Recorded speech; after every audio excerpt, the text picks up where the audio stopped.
నమస్తే, welcome to 99 TV. నేను సంచన. ఇప్పటి డిజిటల్ యుగంలో ప్రతి సేవ, ప్రతి వస్తువు కూడా ఆన్లైన్లో అందుబాటులోకి వస్తోంది. ఇదే మార్పు బంగారం కొనుగోలులో కూడా జరిగింది. గతంలో బంగారం కొనాలంటే జ్యువెలరీ షాప్కి వెళ్ళడం తప్పనిసరి. కానీ ఇప్పుడు డిజిటల్ గోల్డ్ అనే కొత్త అవకాశంతో మొబైల్ ఫోన్లో 2 క్లిక్కులు చేస్తే చాలు బంగారం కొనుగోలు పూర్తవుతోంది. డిజిటల్ గోల్డ్ అనేది ఆన్లైన్లో బంగారం కొనుగోలు, అమ్మకం చేసే సిస్టమ్.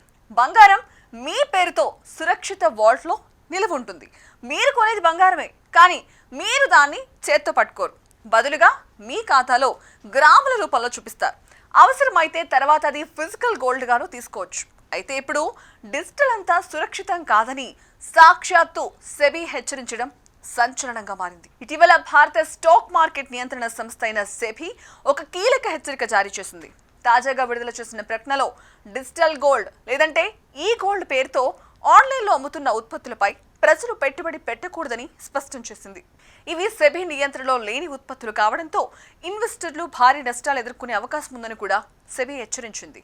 కొన్ని ఆన్లైన్ ప్లాట్ఫామ్లు ఇది భౌతిక బంగారానికి ప్రత్యామ్నాయం అని చెప్పి డిజిటల్ గోల్డ్ను విక్రయిస్తున్నారన్న విషయం సెబీ దృష్టికొచ్చింది. కానీ ఈ ఉత్పత్తులు అధికారికంగా ఎలాంటి రిజిస్ట్రేషన్ కానీ నియంత్రణలో కానీ లేవని సెబీ తెలియచేసింది. అంటే ఈ పెట్టుబడులు పూర్తిగా మీ బాధ్యతపై ఆధారపడి ఉంటాయి. డిజిటల్ గోల్డ్లో ఇన్వెస్ట్ చేస్తే వచ్చే ప్రమాదాలు చిన్నవి కావు. మీ పెట్టుబడికి సెబీ ప్రొటెక్షన్ లేదు. డబ్బు పోతే అధికారికంగా సహాయం లభించదు. ఇన్వెస్టర్లను రక్షించడానికి ఉండే మెకానిజంలు కూడా ఈ ఉత్పత్తులకు వర్తించవు. అందువల్ల డిజిటల్ గోల్డ్లో పెట్టుబడి పెట్టే ముందు జాగ్రత్తగా ఆలోచించడం చాలా ముఖ్యం.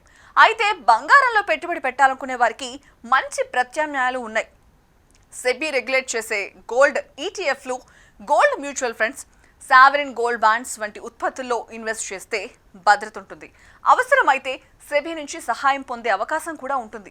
ఇవి అధికారిక రక్షణతో ఉండడం వల్ల సాధారణ ఇన్వెస్టర్లకు సురక్షిత మార్గాలుగా భావించబడుతున్నాయి. మొత్తానికి డిజిటల్ గోల్డ్ ఆకర్షణీయంగా కనిపించవచ్చు, కానీ అది నియంత్రణలో లేని రంగం. అందుకే సెబీ హెచ్చరికలను గుర్తుంచుకుని సురక్షితమైన పెట్టుబడులు ఎంచుకోవడం మంచిదని నిపుణులు హెచ్చరిస్తున్నారు. బంగారం ధరలు ఇటీవలి కాలంలో చరిత్రలో ఎన్నడూ లేని విధంగా పెరిగిపోయాయి. ఇక తులం పసిడి ధర ఒక దశలో 1,30,000 దాటింది. తర్వాత కొంచెం తగ్గిన బంగారానికి ఉన్న డిమాండ్ ఎప్పుడూ తగ్గదు. సో ఈ పరిస్థితిని ఉపయోగించుకుంటూ కొన్ని కంపెనీలు కస్టమర్లను ఆకర్షించేందుకు డిజిటల్ గోల్డ్ను మరింత ప్రోత్సహిస్తున్నాయి. క్యాష్ బ్యాక్, రివార్డ్స్ వంటి ఆఫర్లు చూపించి ప్రజలను తమ ప్లాట్ఫామ్ల వైపు తిప్పుకుంటున్నాయి. కానీ సమస్య ఎక్కడుందంటే ఈ డిజిటల్ గోల్డ్ సేవలు అందిస్తున్న కొన్ని ప్లాట్ఫామ్లు ఎలాంటి నిబంధనలు పాటించడం లేదు. ముఖ్యంగా అవి సెబీ వద్ద రిజిస్టర్ కాలేదు. అంటే ఆ ప్లాట్ఫామ్లపై పెట్టే డబ్బుకు అధికారిక రక్షణ లేకపోవడం వల్ల ఇన్వెస్టర్లు ప్రమాదంలో పడే అవకాశం చాలా ఎక్కువ. అందుకే సెబీ ప్రత్యేకంగా ఒక హెచ్చరిక జారీ చేసింది. డిజిటల్ గోల్డ్ కొనరాదని స్పష్టం చేస్తూ గుర్తింపు నియంత్రణలో ఉన్న కంపెనీల్లోనే పెట్టుబడి పెట్టాలని సలహా ఇచ్చింది.